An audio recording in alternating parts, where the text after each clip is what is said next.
दोस्तों आज के इस वीडियो पे हम लोग बात करेंगे क्लास 12th हिंदी का एक ऐसा क्वेश्चन जो कि बोर्ड एग्जाम में पूरा का पूरा 10 नंबर के लिए पूछा जाता है। तो हम लोग बात करेंगे प्रश्न संख्या 4 के अंतर्गत दिया जाता है कि भाई दिए गए पद्यांश पर आधारित निम्नलिखित प्रश्नों के उत्तर दीजिए। यानी कि आपको पद्यांश सॉल्व करने का मैं एक ऐसा आसान सा तरीका बताने वाला हूँ जिससे कि बोर्ड एग्जाम में जो 10 नंबर का ये आप पूछा जाता है 10 में 10 नंबर आप लोग पूरा लेकर के आओगे।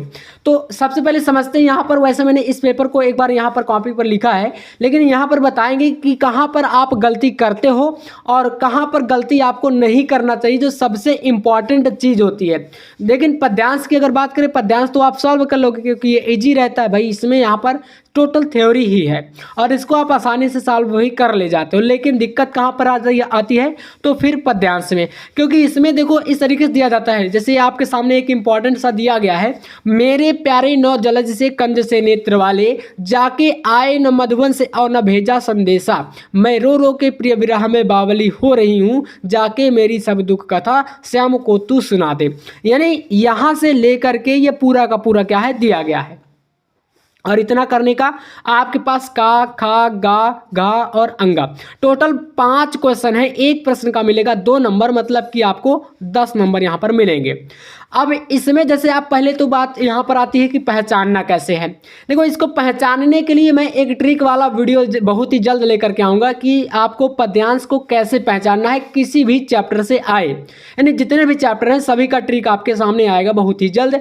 तो सबसे पहली बात मैं आपको बता देता हूँ, यहाँ पर ये आपका लिया गया है पवन दूती का, जो कि अयोध्या सिंह उपाध्याय जी का चैप्टर है। अब इसमें क्वेश्चन पहला पूछ रहा है कि प्रस्तुत पद्यांश का संदर्भ लिखिए।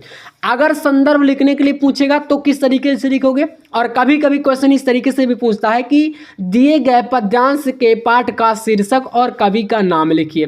तो भाई दोनों चीज लगभग सेम है, लेकिन लिखने का तरीका थोड़ा सा बदल जाता है और वहीं पर एक एक नंबर जो है मायने रखता है।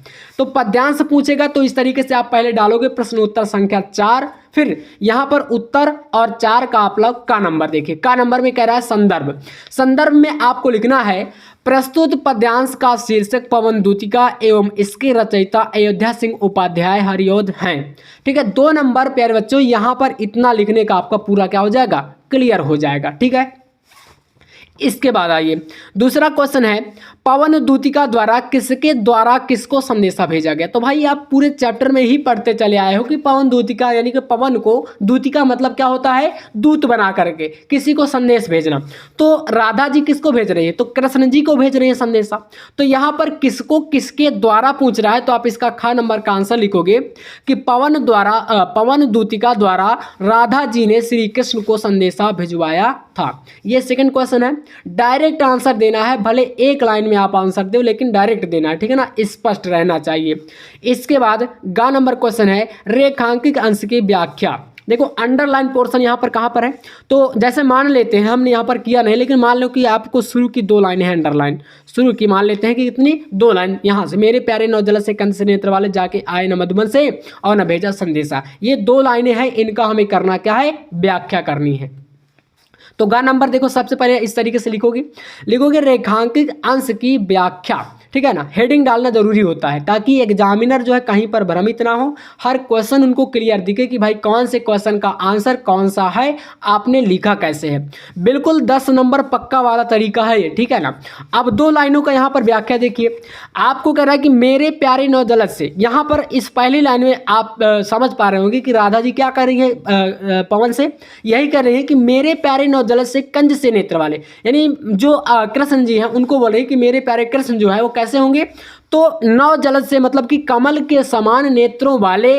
और यहाँ पर पहली लाइन में क्या है, उनकी सुंदरता के बारे में या उनका रूप का ही वर्णन किया गया है। जाके आए न मधुबन से न भेजा संदेश, मतलब कि जब से वो मधुबन से गए हैं तब से वो वापस नहीं आए और ना ही कोई संदेशा भेजा है उन्होंने। यही व्याख्या आपको अपनी भाषा में लिखना है, जो कि यहाँ पर बताया भी गया है कि राधा पवन से कहती हैं कि मैं भगवान श्री कृष्ण जब से मथुरा गए हैं वापस नहीं आए और वहाँ से ना ही उन्होंने कोई संदेशा भिजवाया। और पहचान के लिए जो है वायु से या पवन से कह रही है कि वो जो श्री कृष्ण होंगे वो कैसे होंगे, नवीन मेघ जैसी शोभा वाले और कमल जैसी नेत्रों वाले होंगे।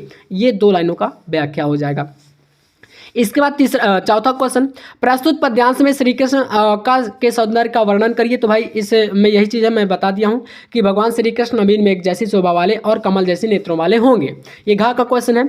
अगला नंबर क्वेश्चन कह रहे हैं कि प्रस्तुत पद्यांश में प्रयुक्त रस कौन सा है और स्थायी भाव। तो भाई प्रयुक्त रस आप जानते हैं कि भाई पूरी लाइनों में आप देखोगे तो राधा जी सिर्फ और सिर्फ यहाँ पर दुख ही व्यक्त कर रही हैं, है ना, क्योंकि कृष्ण वापस नहीं आए थे। तो टोटल यहाँ पर क्या है, करुण रस है, मतलब कि टोटल यहाँ पर दुख ही व्यक्त किया गया। तो इसमें आप करुण रस बता सकते हो।